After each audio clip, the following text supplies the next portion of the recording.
순천갑 국회의원 김문수입니다. 오늘은 사법정의 바로 세우기 시민행동의 기자회견을 소개해드리고자 합니다.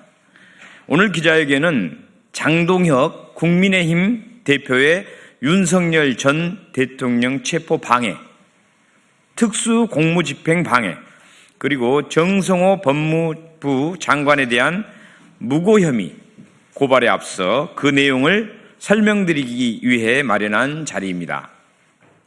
곧 12.3 내란이 발생한 지 1년이 됩니다. 그런데 국헌 문란 사태에 대한 단죄는 아직도 미완입니다. 윤 어게인을 외치며 내란 세력을 비호하고 특검 수사와 사법 절차를 노골적으로 방해하고 왜곡하는 움직임도 계속되고 있습니다. 특히 장동혁 국민의힘 대표는 12.3 내란을 일으킨 정당의 대표임에도 국민 앞에 사죄하기는커녕 우리가 황교안이다라는 구호를 외치며 민주적 가치를 뿌리째 훼손하고 있습니다. 그리고 최근 이어지는 영장 줄기각 사태는 우리 사법부가 민주적 가치를 지켜내고 있는지, 법 앞에 평등이라는 원칙을 일관되게 적용하고 있는지에 대해 국민적 의문을 증폭시키고 있습니다. 오늘 기자회견은 사법정의 바로 세우기 시민행동이 현재의 사법 왜곡 상황을 국민께 알리고 장동혁 대표에게 법적 책임을 묻기 위해 준비한 자리입니다. 기자회견 발표에 앞서 두 분을 소개해드리도록 하겠습니다. 먼저 김한매 사법정의 바로 세우기 시민행동 상임대표이십니다. 다음으로 법률대리인 박강훈 변호사님이십니다. 그럼 기자회견문을 발표하도록 하겠습니다. 네, 안녕하십니까. 대한민국을 더욱 정의롭고 민주적인 사회로 만들기 위해서 검찰 사법개혁 분야에서 앞장서고 있는 시민단체 사법정의 바로 세우기 시민행동 상임대표 김한매입니다. 다음 주면 대한민국 민주주의와 헌법을 파괴하려고 시도했던 12.3 내란이 발생한 지 1년이 되는 날입니다. 1년 전 우리 국민들은 무장한 계엄군이 바로 이곳 국회를 무단 침탈하여 난입하여 난동을 부리는 그 처참한 광경을 똑똑히 두 눈과 두 귀로 보고 들었습니다. 그리고 저와 바로 옆에 있는 우리 박강원 변호사님은 바로 그날 새벽 계엄 해제된 이후부터 고발장을 작성하기 시작해서 그 당일 오후 바로 이곳 소통관에서 고발 기자회견을 열고 내란 숙의 윤석열을 직권남용 및 내란 우두머리 혐의로 공수처에 고발한 바 있습니다. 그리고 지금 1년이 지난 지금 내란 숙의 윤석열은 재판에 나와 자신의 책임을 부하에게 떠넘기려고 치졸한 장면만 국민들에게 보여주면서 정말 저 사람이 한때 대한민국의 대통령이었는지 국민들이 정말 치를 떨게 하고 있습니다. 먼저 기자회견문 낭독 후에 오늘 고발의 중요 내용에 대해서 또 우리 변호사님께 설명을 드리겠습니다. 그러면 장동혁 국민의힘 대표에 대한 내란 숙의 윤석열 체포 방해, 특수공무집행 방해 및 정성호 법무부 장관에 대한 무고 혐의 경찰 고발 기자회견문을 낭독하도록 하겠습니다. 기자회견문 12.3 내란 1년이 됐는데 아직도 내란 옹호하는 내란의 힘당 정성호 법무부 장관은 위헌정당 해산 심판 조속기 신청하라. 내란 숙의 체포는 물론 특검 수사 방해 앞장선 장동혁 대표 특수공무집행 방해 및 무고 혐의 철저히 수사하라. 일주일 후면 12.3 내란이 벌어진 지 1년이 됩니다. 그런데 지금 수많은 국민들은 12.3 내란에 대한 제대로 된 단죄를 위한 철저한 수사와 재판이 이루어지는지에 대해 큰 우려를 표시하고 있습니다. 그 이유 중에는 12.3 내란 사태를 일으킨 내란 숙의 윤석열을 대통령 후보로 만들고 윤석열 정권을 탄생시킨 국민의힘이 대한민국 헌법과 민주주의를 파괴하려고 시도한 12.3 내란에 대해 아직도 명확하게 역사와 국민 앞에 석고대죄하기는커녕 오히려 이를 옹호하고 나아가 최근에는 당대표라는 사람이 우리가 황교안이다를 외치면서 더욱 우경화하고 있는 것도 큰 원인이 되고 있습니다. 12.3 내란이 아니라는 것은 마치 술은 먹었지만 음주운전이 아니라는 말과 같이 그저 얄팍한 법기술로 역사와 국민을 우롱하는 말일 뿐입니다. 그럼에도 불구하고 국민의힘은 12.3 내란 사태가 법적으로 내란이 아니라는 취지의 결론을 도출하기 위해 사법 카르텔을 총동원하여 조희대 사법부로 하여금 내란 수계 윤석열을 구속 취소해준 것도 모자라 정치적 중립을 파괴하면서 이재명 대통령에 대한 공직선거법 위반 상고심을 무리하게 파기환송했습니다. 이제는 내란 특검은 물론 김건희 특검, 순직 해병 특검이 청구하는 구속영장에 대해 줄기각을 하면서 온갖 사법방해 행위를 서슴지 않고 있습니다. 조희대 사법부는 내란 정권 2인자이자 국민의힘 대선 후보로 옹립될 뻔했던 한덕수 구속영장은 물론 12.3 내란 시 법무부 장관으로서 즉각적인 출국금지 조치 및 구금시설 추가 수용 여력까지 알아보라고 지시한 박성재 전 법무부 장관에 대한 구속영장에서도 어린 학생조차도 다 왜 위헌 위법한지 잘 아는 12.3 비상계엄에 대해 위법성에 대한 인식이 다툼이 있다는 황당무계한 사유로 2번이나 영장을 기각하는 만행을 저질렀습니다. 최근 나온 3대 특검이 청구한 구속영장과 압수수색 영장의 기각률이 일반 사건에 비해 월등히 높다는 통계는 조희대 사법부의 국민의힘 및 윤석열 살리기가 얼마나 노골적이고 의도적인지 잘 알 수 있습니다. 대한민국 민주주의와 헌정질서를 파괴하려 했던 12.3 내란을 옹호하는 국민의힘과 조희대 사법부의 위험한 공생관계에 대해 국민적 분노가 매우 크고 제2의 빛의 혁명이 필요하지 않냐는 말까지 나오고 있습니다.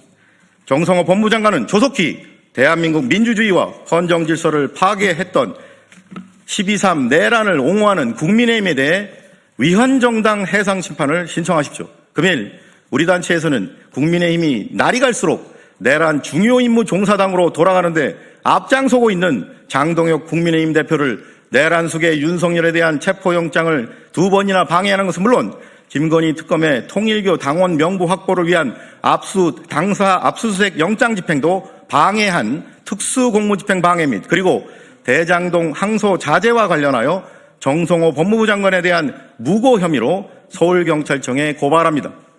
법 앞에 평등이라는 헌법 규정이 국민의 한 사람인 제1야당 대표에게는 달리 적용되어 형사사법 시스템에 대한 국민의 신뢰를 더욱 붕괴시킨 일이 없도록 장동혁 대표의 혐의에 대해 철저히 수사하고 엄중히 처벌하여 주기를 사법정의를 바라는 수많은 국민을 대신하여 강력히 촉구하는 바입니다.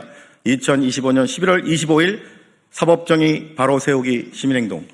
이상으로 기자회견 낭독을 마치고 이번 고발을 대리하고 계신 우리 사생의 법률 대리인이신 박당원 변호사님께서 오늘 고발 주요 내용에 대해서 언론과 국민들께 설명해 드리겠습니다.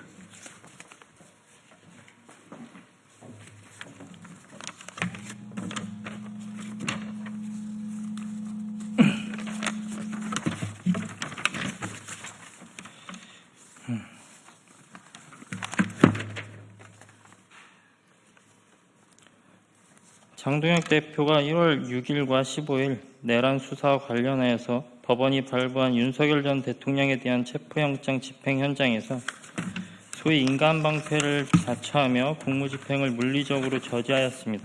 국회의원 수십 명과 결탁하여 다중의 위세로 공수처 수사관들의 진입을 봉쇄한 행위는 단순한 항의가 아닌 명백한 공무집행 방해, 특수공무집행 방해에 해당합니다. 그리고 장 대표가 주도하에 정성호 법무부 장관에 대하여 국민의힘 다른 조직원들과 함께 고발한 행위는 무고죄를 구성한다고 판단하여 고발하였습니다. 법률 전문가인 장동혁 대표가 허위 사실임을 알면서 고발하는 것이 범죄가 된다는 걸 모를 리 없습니다. 그럼에도 정적을 제거하고 지지층을 결집하고자 악의적으로 사실관계를 왜곡하여 고발을 한 행위는 국가의 형사사법 기능을 정쟁의 도구를 전락시킨 주거한 중대한 무고 범죄입니다. 그러니까 직접적으로 장동혁 대표가 고발인의 명단을 올리지 않았을지라도 공모공동정범이라는 법리에 따르면 이러한 전체 범죄를 공모한 자로 볼 수 있기 때문에 당 대표이고요. 따라서 무고 행위에 가담한 정범으로 볼 수 있어 장 대표에 대하여 무고죄로 고발을 하게 되었습니다. 그리고 장동혁 대표님께 드리고 싶은 말씀이 있습니다. 장동혁 의원이 국민의힘 당 대표로 선출되었을 당시 지역구인 보령 서천의 지역민들은 지역의 긍지이자 자부심으로 여기며 장동혁 의원에게 아낌없는 성원을 보냈습니다. 낙후된 지역의 부흥을 이끌고 대한민국 정치를 올바른 궤도로 인도해 주리라는 크나큰 기대가 있었습니다. 장동혁 대표는 보령의 수재로서 자랑입니다. 그리고 장동혁 대표에게 지역구 국민들이 기대한 바는 큽니다. 그리고 장동혁 대표는 공약을 내세웠습니다. 보령을 교육발전 특구로 지정되게 하겠다. 그래서 보령의 정주 여건을 개선하고 교육에 문제가 없어서 지역민들이 떠나지 않겠다고 했습니다. 서천 의료원을 건립한다고 했습니다. 서천에 있는 어르신들 지역에서 치료가 시급합니다. 서천 의료원 건립 중요합니다. 꼭 필요합니다. 근데 이러한 것들 다 이루어지지 않고 있습니다. 서천 의료원 건립 아무것도 진행되지 않고 있고 보령시는 교육발전 특구로 지정되는 것에 탈락했습니다. 지금 장동혁 의원은 지역구를 챙겨야 됩니다. 지역구 나몰라라고 중앙정치에서 정쟁에만 휘말려서 극우 세력들과 연합하는 모습을 보여줄 때가 아닙니다. 우리는 황교안이다 라는 이런 발언과 극우 세력을 포용하는 태도는 국민의힘 당 대표로서 할 행동도 아닙니다. 국민의힘 당원도 아닌 사람을 옹호하고 그 자의 범죄 행위를 지지한 듯한 태도를 보이는 것은 보령의 수재가 중앙정치에서 멋진 모습을 보일 거라고 기대했던 우리 지역 국민들에게 큰 실망을 안길 뿐입니다. 장동혁 대표는 민생과 현안을 챙기시기 바랍니다. 극단적 이념 편향에 함몰되어 국론을 분열시키는데 앞장서는 것을 하지 않기를 바랍니다. 보령과 서천의 산적한 과제들을 돌아봐 주시고 우리 국민과 장동혁 의원에게 투표했던 이 지역구의 국민들을 챙겨주시기를 간절히 바랍니다. 무엇보다 법관 출신으로서 법치주의 근간을 훼손하지 않기를 바랍니다. 장동혁 대표에 대한 엄중한 책임을 묻고 그거에 대한 합당한 대가가 있어야 되기 때문에 고발을 하였지만 사실 고발에 앞서 이러한 고발을 당하지 않는 장동혁 대표의 모습을 보고 싶습니다. 보령 서천 지역구로 둔 자랑스러운 국회의원 장동혁의 모습을 보여주시기를 간절히 소망합니다. 네, 우리 박강호 변호사님이 처가가 보령이라서 각별히 보령 서천을 생각할 때 이렇게 충원의 말씀을 장동혁 대표님에 드린 것 같습니다. 마지막으로 강조합니다. 국민의힘 장동혁 대표는 방금 박강원 변호사님 말씀처럼 윤호개인과 부정선거론자들까지 끌어안아야 된다는 극우적 행보를 즉각 중단하고 국민의힘을 내란 중요 임무 종사당으로 만들면서 위헌정당으로 만들지 말고 지역 국민부터 챙기시기 바랍니다. 이상으로 장동혁 국민의힘 대표에 대한 내란 중요 임무 종사하듯 한 특수공무집행 방해 그리고 무고 혐의 고발 기자회견을 모두 마치도록 하겠습니다. 혹시 질문 있으면 바깥으로 이동해서 받도록 하겠습니다. 함께해 주신 여러분 고맙습니다. 감사합니다.